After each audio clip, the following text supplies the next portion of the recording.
Então, a gente voltando à aula aqui de processo penal, né? Sei que ficou um pouquinho grande, mas o inquérito policial é fundamental para a nossa prova aí, né? Prova da Polícia Federal, Rodoviária Federal. E vida que segue, partindo para a briga, porque a prova está perto. As 4 etapas do inquérito policial.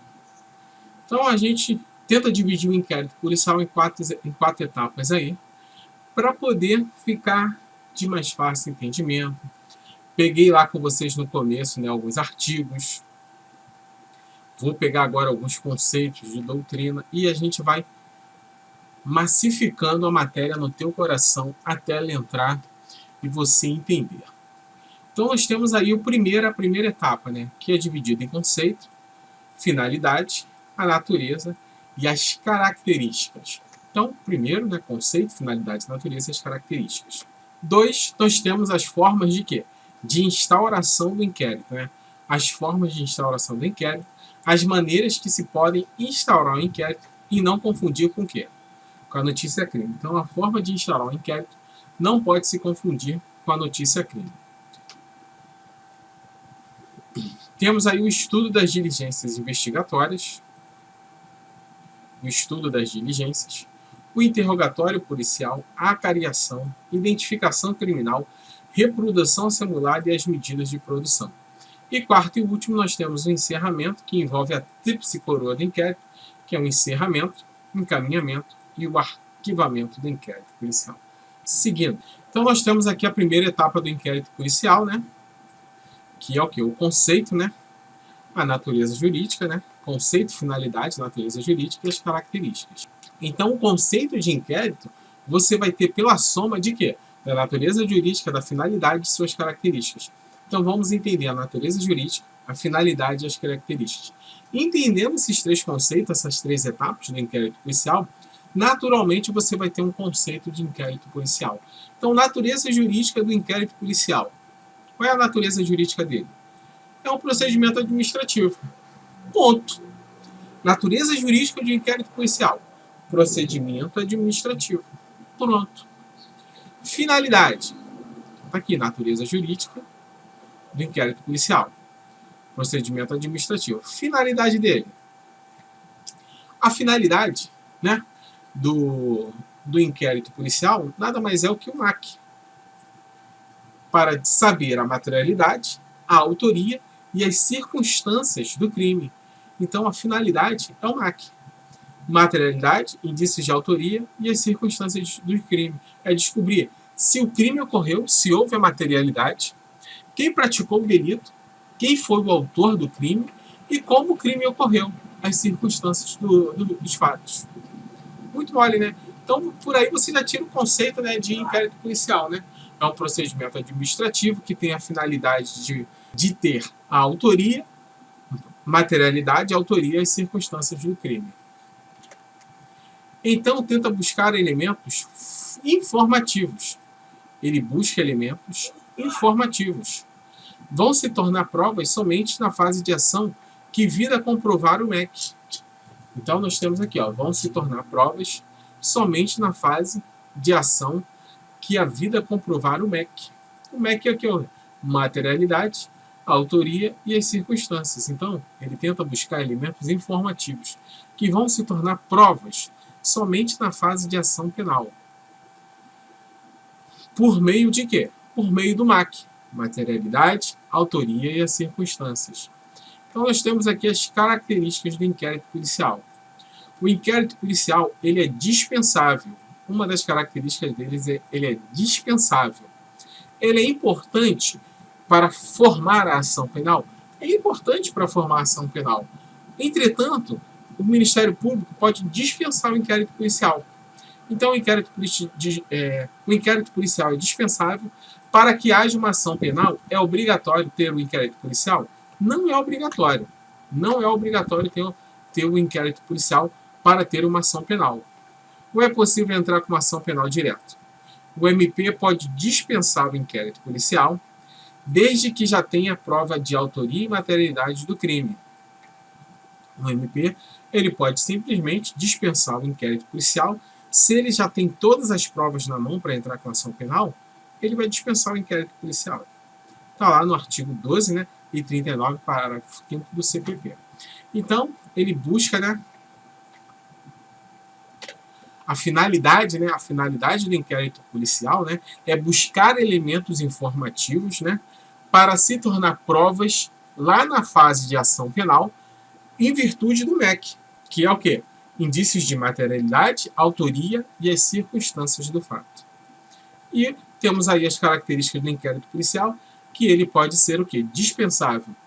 Para entrar com uma ação penal, não necessariamente precisa do inquérito policial. O Ministério Público, tendo tudo na mão, ele pode simplesmente dispensar o inquérito policial. Lembrando que o inquérito policial é dispensável, entretanto, todavia, ele é fundamental para corroborar ali os indícios de materialidade, de autoria e todas as provas. Temos aí, né, a segunda característica do inquérito policial, oficialidade. Nós vimos a primeira, ser dispensável. Aqui nós estamos na segunda, oficialidade. Agir sem provocação, né? Ex officio, né? Ele é oficioso, então age sem provocação, ex officio. Então o inquérito policial, ele pode ser de ofício. Então o delegado de ofício pode instaurar o inquérito policial somente na ação penal pública incondicionada. Quando a autoridade policial toma conhecimento do crime, ele pode, de ofício, instaurar o inquérito policial. Então, o inquérito pode ser de ofício quando a autoridade policial toma conhecimento do fato criminoso, que ele pode instaurar um inquérito de ofício. Crimes de ação penal pública incondicionada. Então, está aqui, em relação aos crimes de ação penal pública incondicionada, o MP não precisa de autorização da vítima. O MP não precisa de autorização da vítima ou legitimidade para entrar com uma ação. O MP não precisa de uma autorização da vítima ou legitimidade para entrar com ação penal em relação à ação penal pública incondicionada. É de interesse público tão grande que não precisa da anuência da vítima para propor a ação penal. Então, é de interesse público de uma margem tão grande para o interesse público que o Ministério Público não precisa da anuência da vítima para entrar com uma ação penal. Crimes de ação penal pública condicionada. Então, os crimes de ação penal pública condicionada já está dizendo, né, que precisa de uma condição. Que condição é essa, Ulisses? Precisa da condição da representação da vítima para propor a ação penal. Para o Ministério Público propor a ação penal, ele precisa da anuência da representação da vítima. E temos a ação penal privada, né? Mediante queixa, em relação à ação penal pública, denúncia. E a ação penal privada, nós temos a queixa. Que o delegado pode instaurar um inquérito de ofício, desde que o crime seja de ação penal pública incondicionada. Olha aqui, ó. O delegado pode instaurar um inquérito policial de ofício, desde que o crime seja de ação penal pública incondicionada. Não se aplica a oficiosidade para crimes de ação privada. Não se aplica o quê? A característica da oficiosidade para crimes de ação penal privada, nem para crimes de ação penal pública condicionada à representação. Porque se precisa de uma representação, não tem como o delegado instaurar de ofício. Em relação à ação privada, precisa ali da vítima para poder propor a queixa. Logo, o delegado pode instaurar de ofício o inquérito somente aonde? Em crimes de ação penal pública incondicionada. Outra característica do inquérito policial, ele é o quê? Ele é escrito. Outra característica do inquérito policial, ser escrito. Então, ele precisa estar reduzido a termo. Precisa estar escrito, fundamentado, reduzido a termo, assinado pelas testemunhas e tudo mais. Outra característica dele, ele é sigiloso.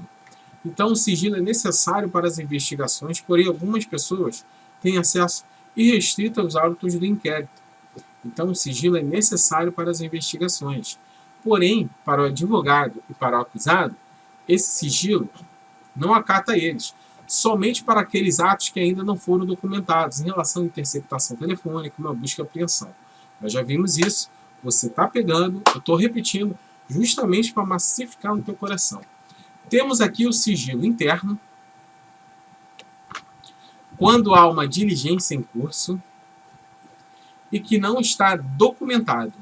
Não está documentado aos autos do inquérito. Então, esse sigilo interno vai alcançar o quê? Ao advogado e ao acusado. Então, nós temos o sigilo interno e o sigilo externo. O sigilo externo, houve um cometimento de um crime. O inquérito policial não vai ficar Deus dará a toda a população que está externa. Não. O inquérito policial é sigiloso. Então, sigilo externo, para a população de fora. Sigilo interno. Então, ali, os autos do inquérito, ele vai ficar irrestrito somente ao acusado e seu advogado. Porém, existe o sigilo interno, né? Para aquelas diligências que estão em curso, para aqueles atos que não foram documentados, como no caso de uma interceptação telefônica e busca e apreensão.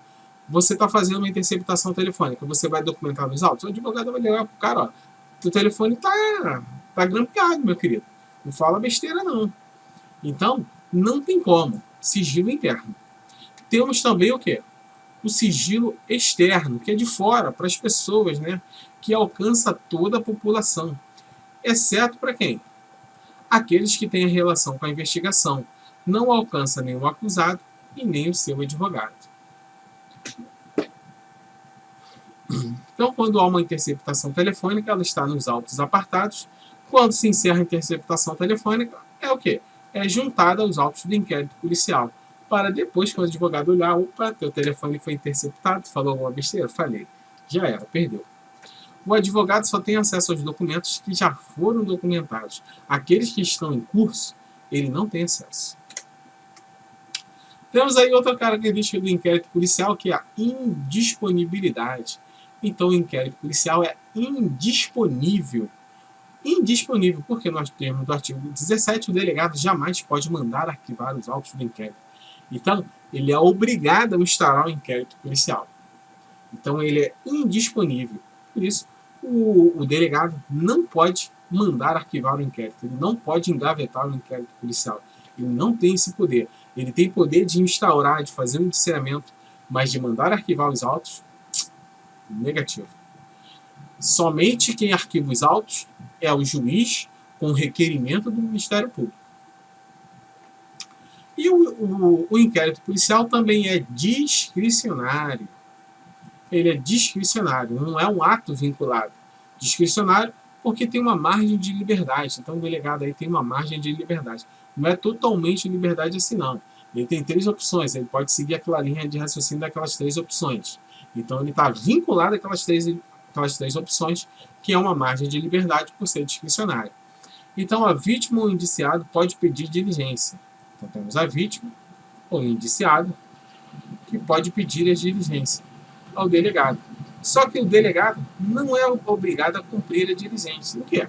Em caso de ação penal privada, a vítima ou o indiciado pode pedir diligências ao delegado, mas este não é obrigado a cumprir tais diligências. Temos aí a segunda etapa, né? Que são o quê? As formas de instauração do inquérito policial. Nós já vimos, repetindo novamente para entrar dentro da tua veia.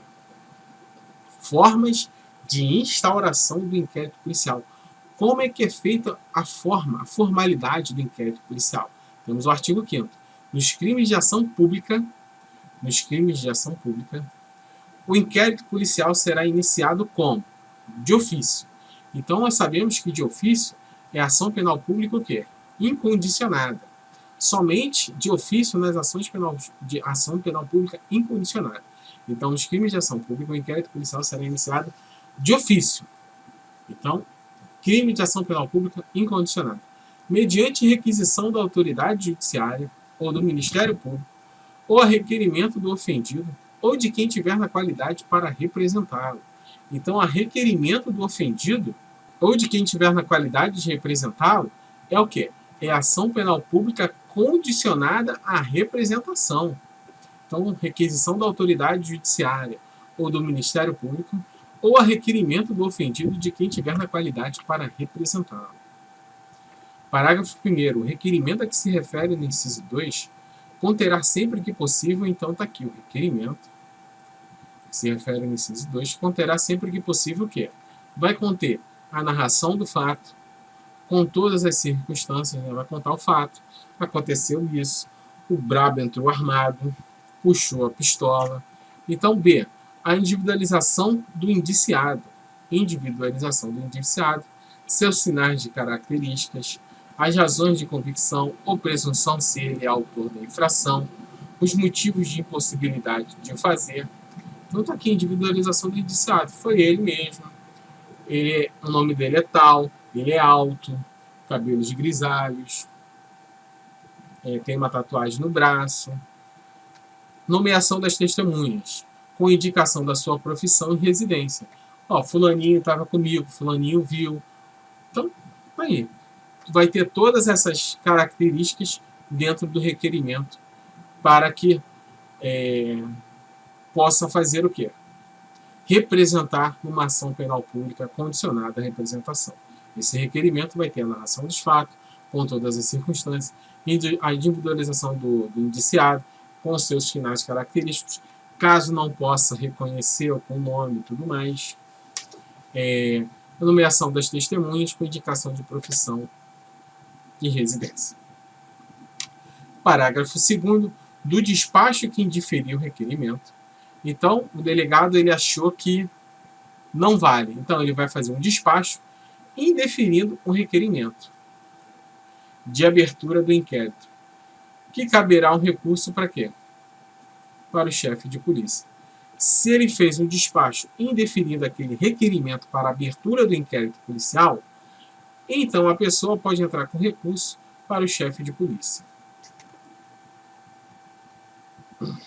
Qualquer pessoa do povo que tiver conhecimento da existência de uma infração penal, que caiba o quê? Uma ação penal pública,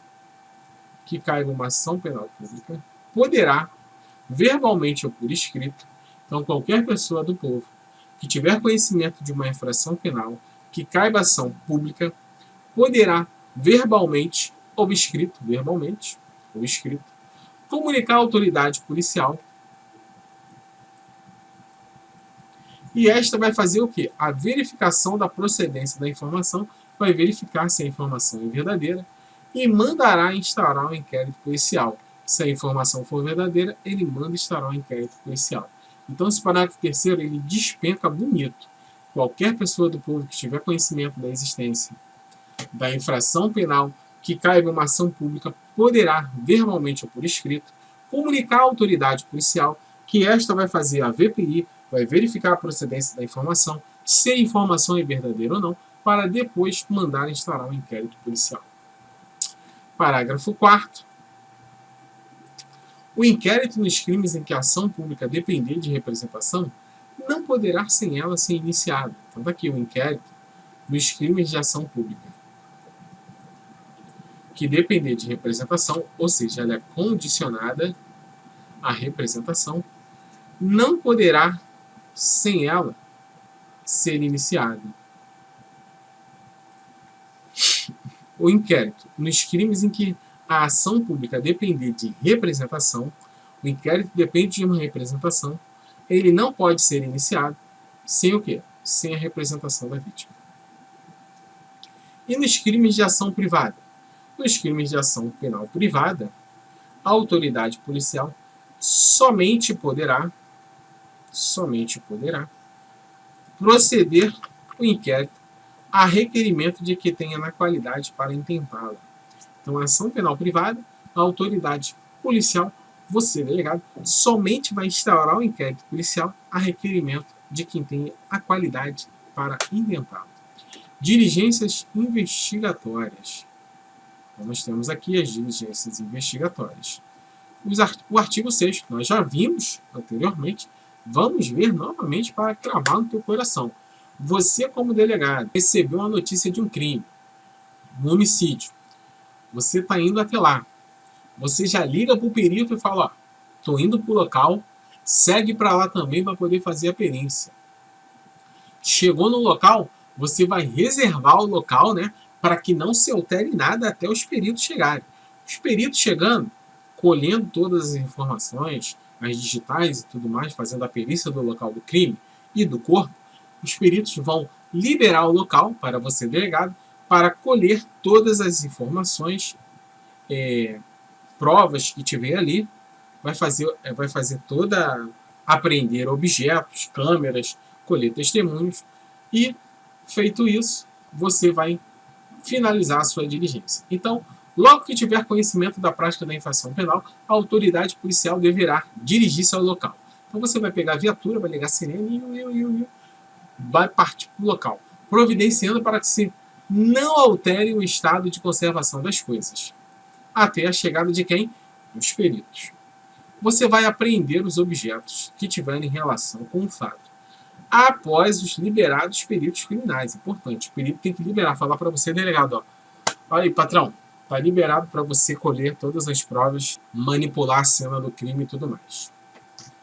Então você vai fazer o quê? Aprender os objetos, colher todas as provas que servirem para o esclarecimento do fato e de suas circunstâncias, vai ouvir o ofendido, caso tenha, vai ouvir o indiciado, caso tenha, com observância no que for aplicável, né, tal, devendo o respectivo termo ser assinado por quem? Por duas testemunhas que lhe tenham ouvido a leitura. Vai proceder o reconhecimento de quê? De pessoas e coisas e acariações.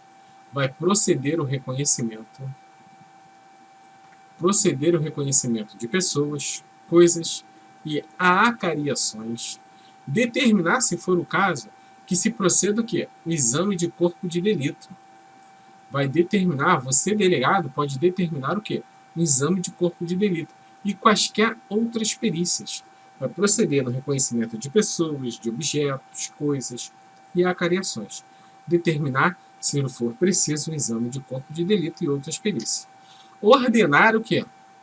Vai dar ordem para identificação do indiciado pelo processo datiloscópico, porque muitas vezes o cara mente a sua identidade, então você vai ordenar a identificação dele num processo datiloscópico, né? Tirar a digital do malandro. Se possível, fazer juntar aos autos a sua folha de antecedentes criminais, a famosa FAC, ficha de antecedentes criminais. E fazer o quê? Juntar aos autos a sua folha de antecedentes criminais. Averiguar a vida pregressa do indiciado, né? Então, você vai averiguar, né, tudo o que ele fez anteriormente sob o ponto de vista individual, familiar e social. Sua condição econômica, não concordo muito. Sua atitude e estado de ânimo antes e depois do crime e durante ele. E quaisquer outros elementos que contribuem para a apreciação do seu temperamento e caráter. Vai colher informações sobre a existência de filhos. Fundamental isso aqui. Vai colher informações sobre a existência de filhos, respectivas idades, e se possui alguma deficiência, nome e contato de eventual responsável pelos cuidados dos filhos, indicado pela pessoa presa. Então, isso aqui foi uma lei, né, que incluiu esse inciso aqui, né, em 2016, muito importante. Muitos presos só era o brabo, né, que deixava a criança em casa, o cara ia fazer merda na rua, ia preso e a criança ficava sozinha em casa. Então, vai colher informações sobre a existência de filhos, respectiva idade, se possui alguma deficiência ou não, e o contato de alguma pessoa para poder cuidar da criança. Jurisprudência sobre a presença do advogado no inquérito policial. Temos aqui, né, jurisprudência de quê? Da presença do advogado no inquérito policial. Vamos ler. Em causa, consta no auto de prisão em flagrante e do termo de interrogatório que a então investigada, ora paciente, foi cientificada de seu direito de permanecer em silêncio. Beleza. De ter assistência de um advogado, de saber a identidade do responsável por sua prisão e de ter sua integridade física e moral respeitadas e de não ser datiloscopicamente identificada se portadora de uma célula de identidade. Porém, não manifestou o desejo de ser assistida por advogado. Ela não teve o desejo, ela não quis saber de ter um advogado, o que denota não existir qualquer nulidade a sanar. Até porque o interrogatório judicial deverá ser realizado sob o crivo de quê? O contraditório na instrução processual. De novo, presença do advogado no inquérito policial. Consta nos autos de prisão em flagrante. Foi preso em flagrante. Se foi preso em flagrante, porque estava fazendo merda. E no termo de interrogatório, que a investigada ora paciente foi cientificada de seu direito. Foi cientificada de seu direito. De quê? Permanecer em silêncio, de ter um advogado, saber identificar a identidade, né, do responsável pela sua prisão, ter a sua integridade física e moral respeitadas, não ser o quê? Datiloscopicamente identificada, sem porta uma célula de identidade, porém não manifestou o desejo de ser assistida por um advogado. Beleza. O que denota não existir qualquer nulidade a sanar. Então, não existe qualquer nulidade a sanar. Se ela não quis nenhum advogado, porque caracterizou o quê? Que estava tudo certo ali para ela também. Até porque o interrogatório judicial deve ser realizado, sob o crivo do contraditório, na instrução processual. Sexta turma aí, né, do STJ. A forma de instauração do inquérito policial não é a mesma coisa que uma notícia-crime. Então, aqui, a forma de instauração do inquérito policial não é a mesma coisa que a notícia-crimes. Notícia-crimes é uma coisa e a forma de instauração do inquérito policial é outra. Então, a notícia-crime, forma de comunicação do delito. Então, nós temos a forma de instauração do inquérito, que não é a mesma coisa que a notícia-crime. A notícia-crime é a forma de comunicação do delito, né? É um estágio anterior à instauração do inquérito. Então, a notícia-crime é um estágio anterior à instauração do inquérito. É como a notícia chegou até a autoridade policial. É como a notícia chegou até você, delegado. Como é que a notícia chegou como você? Como espontânea, como provocada, como coercitiva, inqualificada, denúncia anônima? Como é que a notícia chegou para você? É o quê? São tipos de... É uma notícia-crime. E a forma de instauração de inquérito policial é outra coisa. Então, notícia-crimes. Aí, através da notícia-crimes, que poderá ser instaurado o inquérito policial. É através da notícia-crimes que poderá ser instaurado o inquérito policial. Então, nós temos a notícia-crime espontânea, provocada, coercitiva e inqualificada. Vamos ver cada uma delas. Então, nós temos aqui a notícia-crime espontânea. Então, quando houver qualquer problema, né, você vai chegar na delegacia e vai falar: ó, quero fazer uma notícia-crime. Então, o delegado vai chegar e o cara conhece, o cara estudou, esse cara é bom. Né? Não vai, vou fazer um BO. Não, pô. Você não vai chegar na delegacia e vai, quero fazer um BO. Não é isso. Ó, quero fazer uma notícia-crime. O cara já vai te olhar com outros olhos. Então, espontânea. Quando o fato criminoso chega ao conhecimento da autoridade policial através de maneira espontânea. Então, você, delegado, está sentado lá, né? Na sua cadeira lá, né? Mexendo no seu computador, olhando um inquérito policial. E dá no rádio, ó. Tá tendo um assalto agora na rua tal. E você vê que faz parte da tua área. Você pega a viatura, chama 5 bravos com você, pega o 762 e vamos embora atrás deles. E é notícia espontânea, porque você ouviu através do rádio. Então foi espontâneo. Conhecimento da autoridade policial através de maneira espontânea. Então, quando o próprio delegado presencia o crime também, não há uma comunicação formal. A autoridade, através do rádio, de TV ou cidadão, que passa por ele e alerta para um crime, né? Então, quando o próprio delegado presencia o crime ali, né? Ou então você está numa viatura passando pela rua e a pessoa fala: ó, aquele cara ali roubou o celular, ó, tá de moto indo para lá. Você vai atrás dele e pega ele. Flagrante. É o quê? É uma notícia-crime espontânea. É a comunicação informal, a notícia-crime espontânea. Então, quando o fato criminoso chega ao conhecimento da autoridade policial através de maneira espontânea. E temos a provocada, né? Notícia-crimes provocada. É necessário uma comunicação formal. Então, a provocada já quer uma formalidade na comunicação, né? Temos o BO, o TCO, né? Que é o termo circunstanciado de ocorrência, no caso de infração de menor potencial ofensivo. Então, notícia-crimes provocada é necessariamente uma comunicação formal em relação ao boletim de ocorrência e o termo circunstanciado de ocorrência, este para uma infração de menor potencial ofensivo. Então, o termo circunstanciado de ocorrência é para uma infração de menor potencial ofensivo. E temos a notícia coercitiva, né? Além da apresentação da notícia crime, também tem a apresentação do criminoso, né?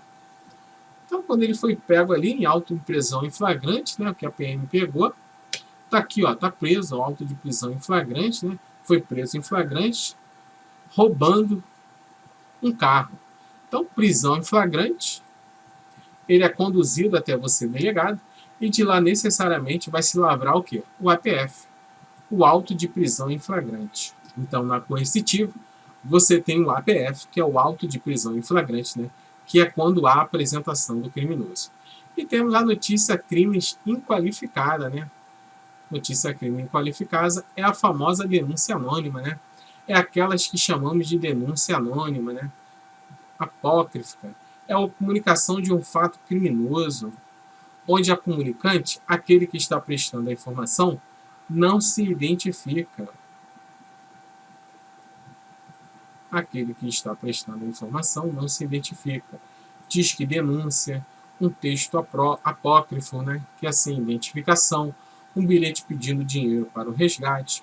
Então, segundo a Constituição, não se pode manter o anonimato. Beleza, a Constituição diz que não pode manter o anonimato.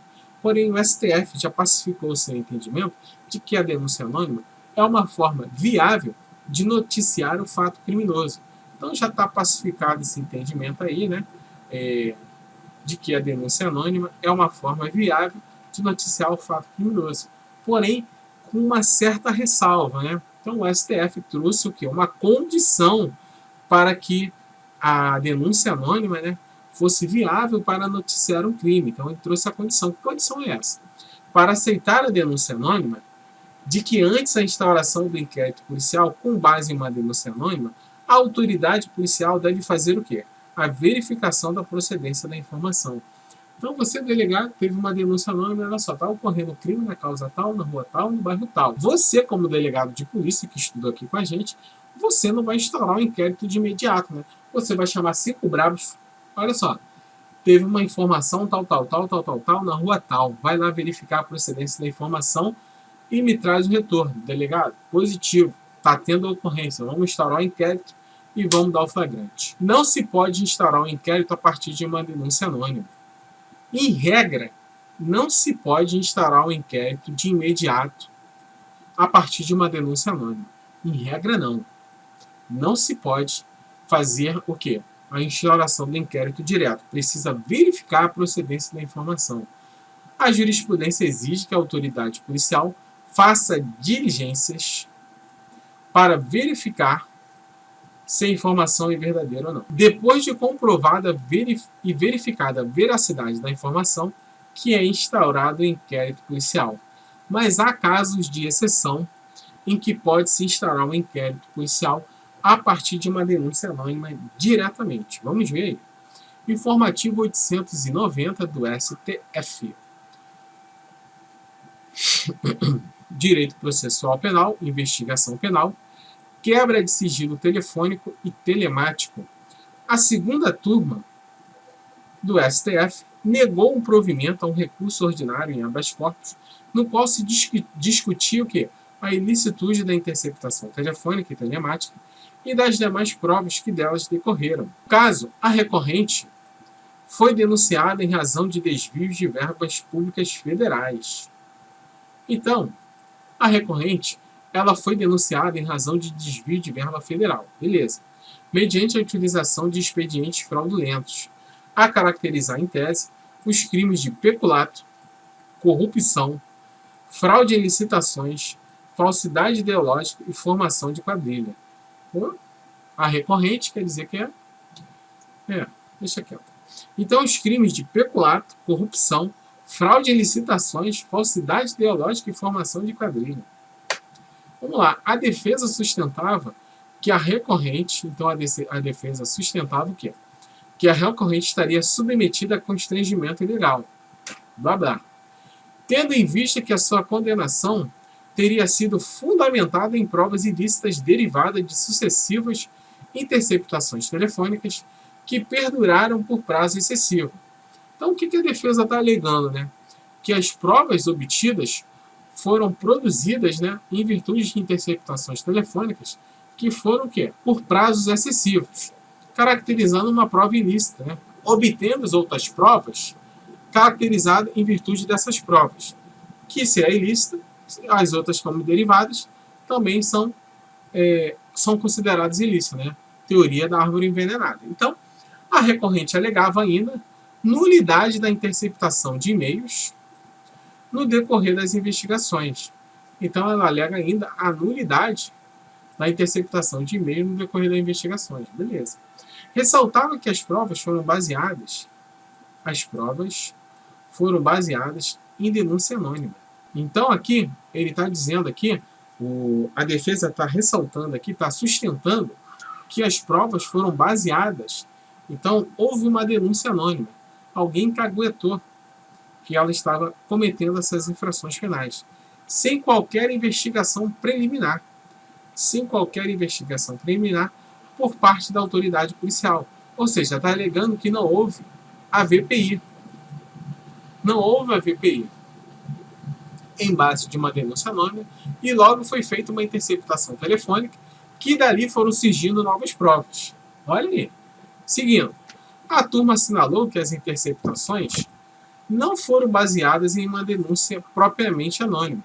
Então, o que o STF está dizendo? Não, a interceptação telefônica não foi em cima da denúncia anônima.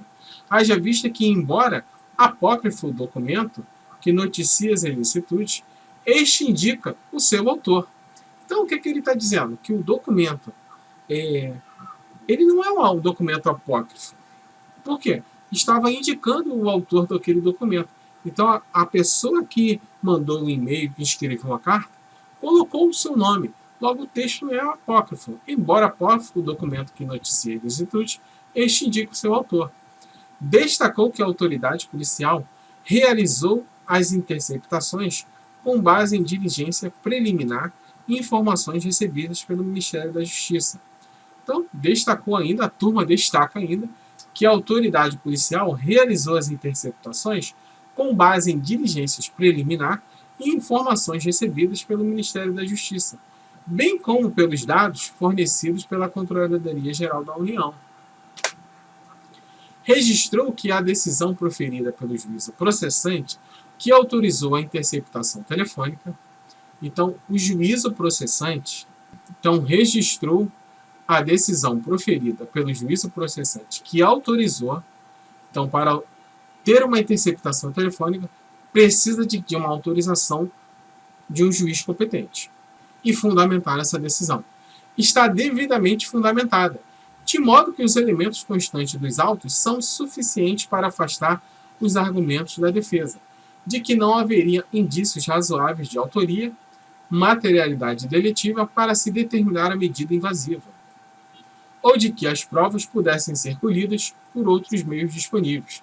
Então, ele está dizendo que as provas poderiam ser colhidas por outros meios disponíveis. Não é. Afirmou que o STF reconheceu, já sob a égide do ordenamento constitucional vigente, que o sigilo da correspondência não é o quê? Não é absoluto. O sigilo da correspondência não é absoluto. O STF já reconheceu que o sigilo da correspondência não é absoluto. Ademais, a exceção constitucional ao sigilo alcança as comunicações de dado, telemática, razão pela qual não há tipo de vício nenhum. Então, ali o e-mail, né, que pegou o e-mail ali da pessoa, né, está aqui, né, é uma exceção constitucional ao sigilo que alcança as comunicações de dados telemáticos, razão pela qual não há tipo de vício nenhum.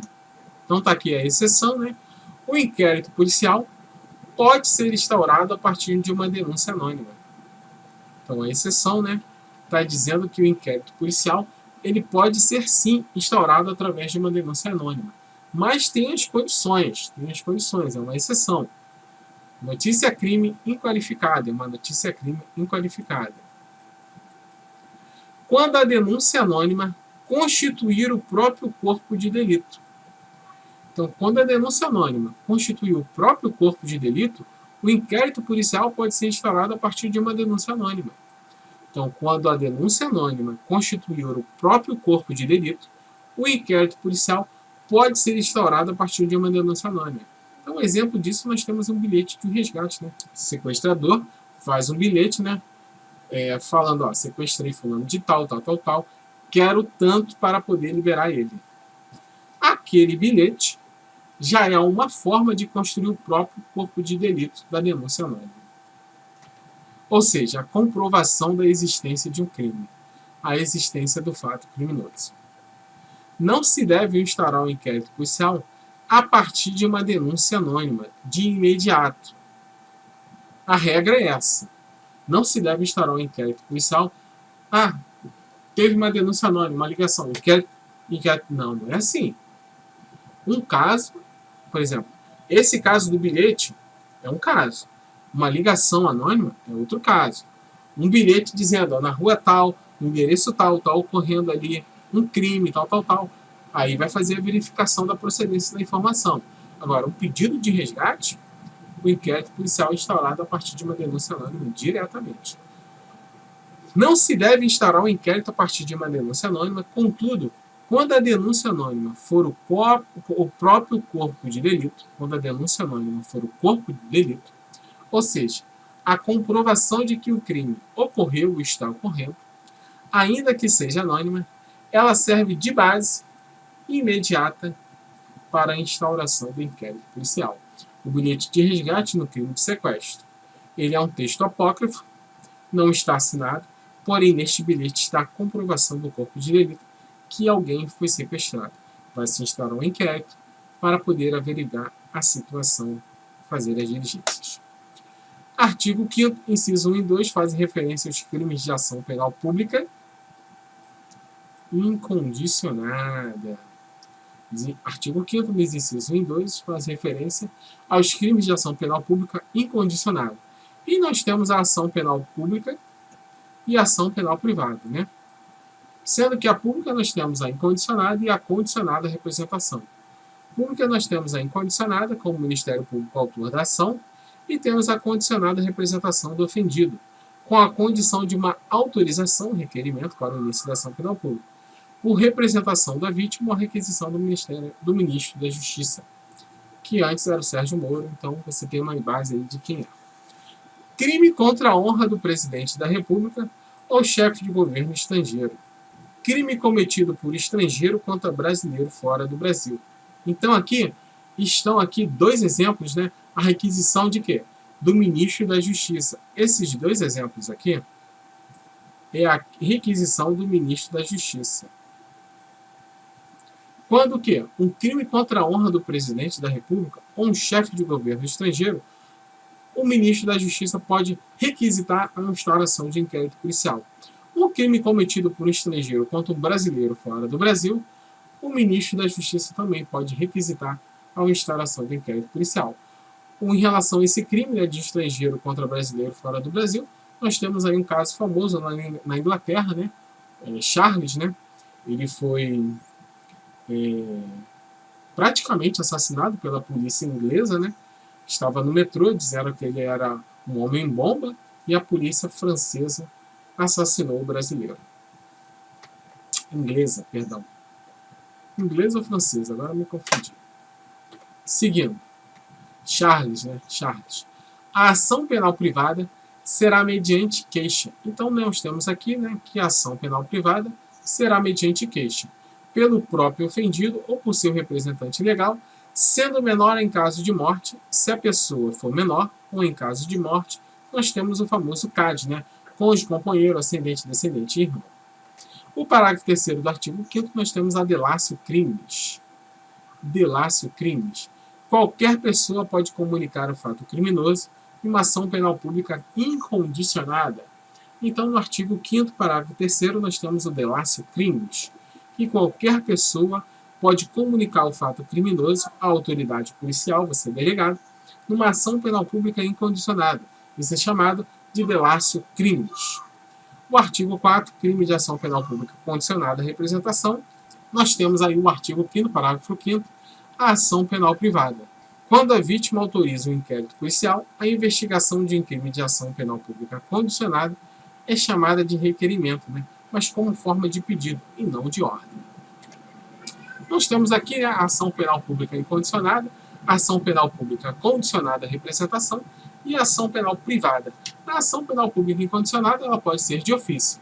Na ação penal pública condicionada à representação, o inquérito nos crimes em que a ação penal pública depender de representação não poderá sem ela ser iniciado. Então, logo precisa de uma representação para poder iniciar o inquérito policial. Em relação à ação penal privada, nos crimes de ação privada, a autoridade policial somente poderá proceder a inquérito a requerimento de quem tenha qualidade para intentá-lo. Em caso de morte de menor de idade, temos o famoso CAD, que é o quê? Cônjuge, companheiro, ascendente, descendente e irmão. A ação penal pública incondicionada, nós temos o quê? Requisição do juiz, do Ministério Público para instaurar o inquérito policial. Então, tanto o juiz quanto o Ministério Público pode fazer uma requisição para a instauração do inquérito policial. Na ação penal pública condicionada não temos, nem na privada. Requerimento da vítima ou do ofendido. Então, nós temos aí, né, a ação penal pública incondicionada, né, requerimento da vítima ou do ofendido. Então, a vítima pode ir lá, né, fazer a notícia crime, né, em relação à ação penal pública incondicionada. Temos a representação da vítima, né, no caso de ação penal pública condicionada, que é uma forma de autorização da instauração do inquérito policial. E a requerimento da vítima, condição especial obrigatória para instaurar o inquérito policial. Entretanto, este delegado não está obrigado a instaurar, mas a vítima pode entrar com recurso administrativo ao chefe de polícia caso o delegado não faça. O delegado pode despachar indeferindo o quê? Para fazer diligência ou instaurar inquérito policial. Em relação à ação penal pública incondicionada, qualquer pessoa do povo pode comunicar o fato criminoso, caso o crime seja incondicionado. E na ação penal pública condicionada, nós temos a requisição do ministro da Justiça, né? Nós vimos lá os dois casos: crime contra a honra do presidente ou chefe de governo estrangeiro e um crime cometido por estrangeiro contra o brasileiro fora do Brasil. Então, natureza do inquérito policial, nós vamos ver em outra aula. Parece que está repetido, mas é para massificar, para entrar dentro do teu coração. Para você que gostou, deixe o seu like, se inscreva no canal. Não sai daí não, eu vou tomar uma água e já volto.